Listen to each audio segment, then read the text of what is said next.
নমস্কার বন্ধুরা, সাম্প্রতিক সময়ে রাজেশ এক্সপোর্টস এবং এলআইসি নিয়ে বিভিন্ন খবর এবং সোশ্যাল মিডিয়ায় নানান পোস্ট ভাইরাল হয়েছে।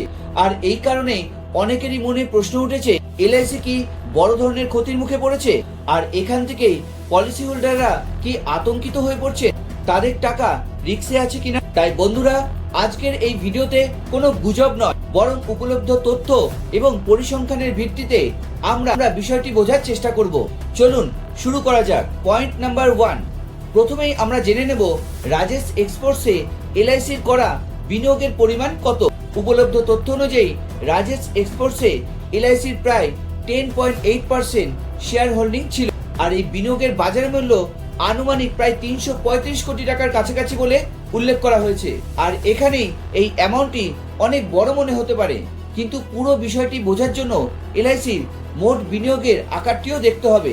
পয়েন্ট নাম্বার 2, এখন আমাদের জানতে হবে এলআইসির মোট সম্পদের তুলনায় এই বিনিয়োগ কতটা। এই প্রসঙ্গে আপনাদের জানাবো, এলআইসির অ্যাসেট আন্ডার ম্যানেজমেন্ট বা AUM 60 লক্ষ কোটিরও বেশি। সেই তুলনায় রাজেশ এক্সপোর্টসে বিনিয়োগ এলআইসির মোট পোর্টফোলিওর প্রায় 0.006%-এর মতো। অর্থাৎ এলআইসির বিশাল বিনিয়োগ সাম্রাজ্যের মধ্যে এটি অত্যন্ত ছোট একটি অংশ। পয়েন্ট নাম্বার 3, এখন যদি ক্ষতি হয়, যদি এলআইসি ক্ষতির মুখে পড়ে, তাহলে কি হবে? আর এটি একটি গুরুত্বপূর্ণ প্রশ্ন। অনেকেই ভাবছেন, যদি রাজেশ এক্সপোর্টসের শেয়ারের মূল্য কমে যায়, তাহলে কি এলআইসি বড় সমস্যার সম্মুখীন হবে? কিন্তু ফ্রেন্ডস, আপনাদের জানাই, বাস্তবে এলআইসির বিনিয়োগ হাজার হাজার বড় বড় কোম্পানি, সরকারি বন্ড এবং বিভিন্ন আর্থিক সম্পদের মধ্যে ছড়িয়ে রয়েছে। তাই কোনো একটি কোম্পানির সমস্যার প্রভাব পুরো প্রতিষ্ঠানের ওপর সীমিত অংশে থাকে। পয়েন্ট নাম্বার 4, এখন আপনাদের মনে হতে পারে রাজেশ এক্সপোর্টস কি অজানা কোম্পানি ছিল? এর উত্তর হলো না। রাজেশ এক্সপোর্টস দীর্ঘদিন ধরে একটি তালিকাভুক্ত অর্থাৎ লিস্টেড কোম্পানি ছিল। এছাড়া কোম্পানিটি আন্তর্জাতিকভাবে মূল্যবান ধাতু পরিশোধনকারী বা গোল্ড রিফাইনার প্রতিষ্ঠান ভ্যালকাম্বি এস এর মালিকানা প্রতিষ্ঠান হিসেবে পরিচিত ছিল। ফলে এটি এমন কোনো অজানা বা অচেনা সংস্থা ছিল না যেখানে শুধুমাত্র এলআইসি ইনভেস্ট করেছিল। পয়েন্ট নাম্বার 6, এই সম্পর্কে সেবির ভূমিকা কি?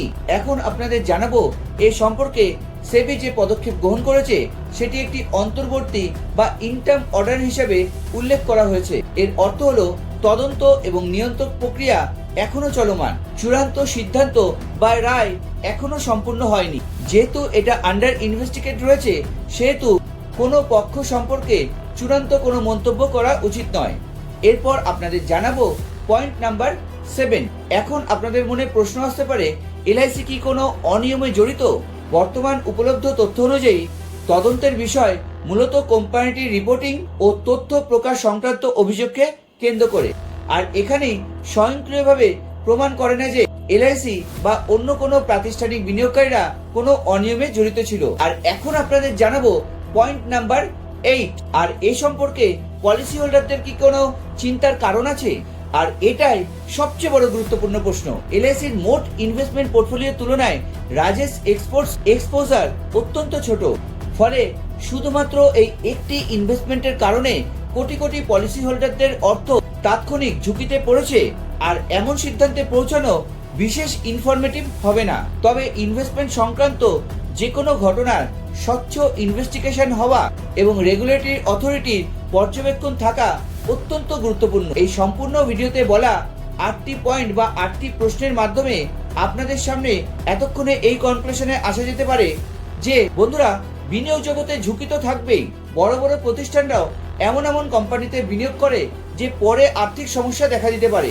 কিন্তু একটি মাত্র ইনভেস্টমেন্টকে কেন্দ্র করে পুরো এলআইসির আর্থিক শক্তি বা কোটি কোটি পলিসি হোল্ডারদের আর্থিক নিরাপত্তা নিয়ে আতঙ্ক তৈরি করা কতটা যুক্তিযুক্ত তা বোঝার জন্য আমাদের সব তথ্য একসাথে দেখতে হবে। তাই এই ভিডিওটির উদ্দেশ্য কাউকে সমর্থন করা নয়, বরং তথ্যের ভিত্তিতে বাস্তব চিত্র আপনাদের সামনে তুলে ধরা।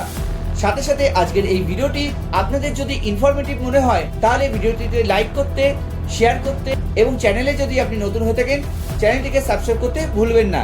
সবাই ভালো থাকবেন, সুস্থ থাকবেন। দেখা হবে খুব শীঘ্রই পরবর্তী ভিডিওতে। ধন্যবাদ।